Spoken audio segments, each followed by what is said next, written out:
Malamig ang hangin na dala ng gabi sa liblib na lugar sa nayon. Nakahiga na si Jessa habang hawak ang kanyang sinapupunang may kargang 3 buwang sanggol. Ibon.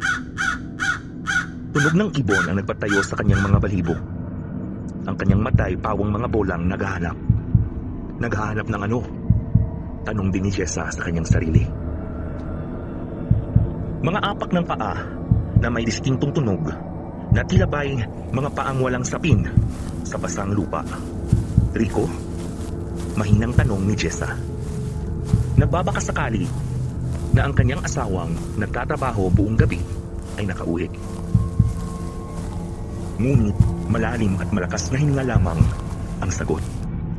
Lumagdag lamang sa namumuong takot niya ang mga sigaw ng mga manok, baboy at mga hayop na sa ilalim ng kanilang tahanan ay nakatira.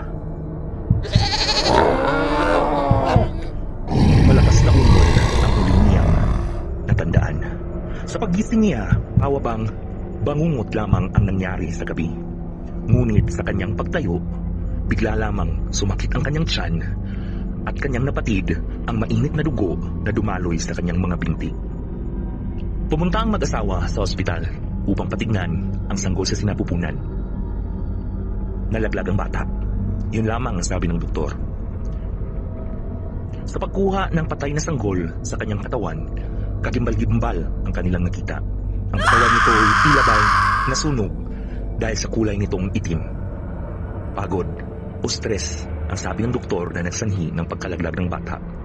Ngunit sa isipan ni Jessa, naniniwala siya na kung anuman ang bumisita sa kanya sa gabing iyon, yun ang nagsanhi ng pagkalaglag ng sanggol.